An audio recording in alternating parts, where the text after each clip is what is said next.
नमस्कार दोस्तों, मोदी सरकार में देश का अन्नदाता नहीं बल्कि देश का धनदाता मायने रखता है। इसलिए बीजेपी सरकार में देश का अन्नदाता किसान कर्जे में सर से पांव तक डूब रहा है, वहीं सरकार के पूंजीपति मित्र पनप रहे हैं। 16 करोड़ किसानों पर देश के अलग अलग बैंकों का लगभग 21 लाख करोड़ रुपए का कर्ज है। आज देश के हर किसान पर औसतन 1,35,000 रुपए का कर्ज है। देश का अन्नदाता आज दयनीय स्थिति में है, लेकिन सरकार के पास ना तो किसानों का ऋण माफ करने के लिए कोई प्रस्ताव है और ना ही प्रधानमंत्री मोदी की कोई इच्छा शक्ति, सिवाय झूठे वादे और जुमलाबाजी करने के। मैं वादा करता हूं कि भारतीय जनता पार्टी की सरकार बनने के बाद पहली ही मीटिंग में पहला ही काम किसानों की कर्ज माफी का कर दिया जाएगा। भाजपा की सरकार में अगर आम आदमी और किसान बैंक का लोन टाइम पर नहीं चुका पाता तो उनको गिरफ्तार किया जाता है, उन पर मुकदमा किया जाता है, उनकी बाइक और उनकी कार छीन ली जाती है, उनकी ज़मीन की कुर्की की जाती है, बैंकों के गुंडों द्वारा धमकाया जाता है, डराया जाता है, समाज में उनकी बेइज्जती की जाती है, जबकि पूंजीपति मित्रों का लोन राइट ऑफ किया जाता है। यहाँ तक कि कुछ मित्रों को सरकार के संरक्षण में विदेशों में भगा दिया जाता है। पिछले 10 सालों में मोदी सरकार ने देश के धन्ना सेठों के 16 लाख करोड़ रुपए के कर्ज राइट ऑफ कर दिए हैं, माफ कर दिए हैं। यह जानकारी खुद वित्त राज्य मंत्री पंकज चौधरी ने 22 जुलाई को राज्यसभा में दी थी। आरटीआई के एक जवाब में भी रिजर्व बैंक ऑफ इंडिया ने बताया कि 1 अप्रैल 2014 से सितंबर 2024 तक यानी 10 सालों में इंडियन बैंकिंग की तरफ से 16 लाख करोड़ रुपए का कर्जा राइट ऑफ किया गया है, जिसमें सरकारी bank Punjab national bank, union bank of India, state bank of India ने सबसे ज़्यादा पैसा करीब 12,14,641 करोड़ रुपए का कर्ज राइट ऑफ किया है, जबकि प्राइवेट बैंकों ने 4,46,669 करोड़ रुपए का लोन राइट ऑफ किया है। देश के बैंकों के बारे में फाइनेंशियल वर्ल्ड के एक्सपर्ट कहते हैं कि देश के बैंक अमीरों और धन्ना सेठों के लिए बेतहाशा पैसा सप्लाई करने वाले चैनलों में तब्दील हो रहे हैं। एक ऐसा सिस्टम बनते जा रहे हैं जिन्हें कानूनी तौर पर लूटने का हक है। अमित शाह के चहेते अनिल अंबानी पर बैंकों का 49,000 करोड़ रुपए का कर्ज था, जिन्हें बाद में सिर्फ 455 करोड़ रुपए में सेटल कर दिया, मतलब सिर्फ 0.92% देकर मामला सेटल किया गया, जिन पर अब एसबीआई बैंक ने फ्रॉड करके बैंक लोन लेने का आरोप लगाया है।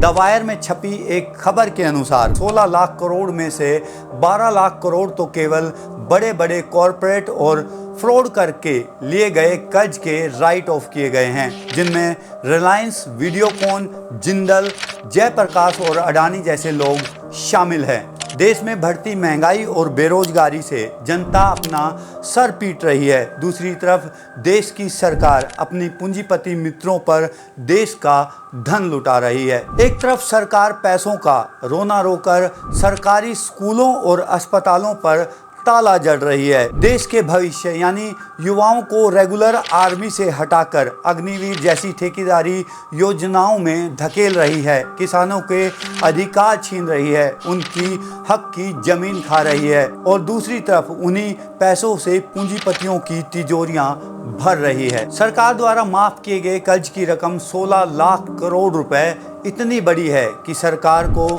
90,000 सरकारी स्कूलों को बंद नहीं करना पड़ता।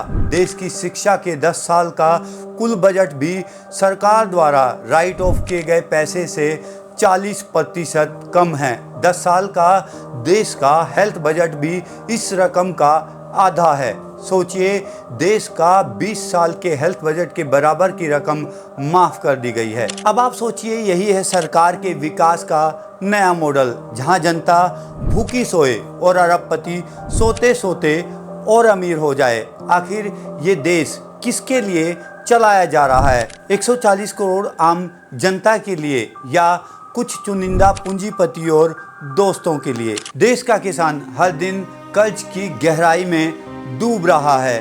बीज महंगे हैं, खाद महंगी है, डीजल महंगा है, मगर एमएसपी की कोई गारंटी नहीं। जब वो कर्ज माफ़ी की बात करते हैं तो उन्हें नज़रअंदाज किया जाता है, उन पर लाठियां बरसाई जाती है। देश का किसान और उसका बेटा आज अपने आप को ठगा सा महसूस करते हैं। किसानों को महंगाई और उसके कर्ज ने मार दिया तो किसान के बेटे को सरकार की अग्निवीर जैसी योजनाओं ने।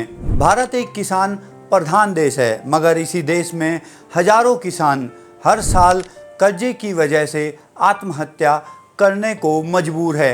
एनसीआरबी यानी national crime branch record bureau के मुताबिक 2022 में देश के 11,290 किसानों ने कर्ज की वजह से आत्महत्या की। वहीं 2021 में 10,881 किसानों ने आत्महत्या की थी। इस रिपोर्ट के अनुसार देश में हर दिन 30 किसान कर्ज की वजह से अपनी जान दे रहे हैं। महाराष्ट्र सरकार के मंत्री मकरंद जाधव पाटिल ने विधानसभा में एक आंकड़ा पेश किया। इसके मुताबिक राज्य में 2025 में जनवरी से मार्च के बीच 767 किसानों ने आत्महत्या की, यानी हर रोज महाराष्ट्र के 9 किसान आत्महत्या कर रहे हैं। ताजा घटना महाराष्ट्र की है, जहां से एक चौंकाने वाला आंकड़ा सामने आया है।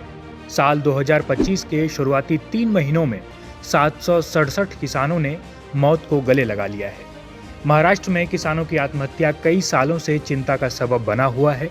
हर साल ऐसे आंकड़े आते हैं जो यह बताते हैं कि महाराष्ट्र के किसान बदहाली की स्थिति में हैं, और बढ़ रहे मौत के आंकड़े ये भी दर्शाते हैं कि किसानों की समस्याओं को सुना नहीं जा रहा।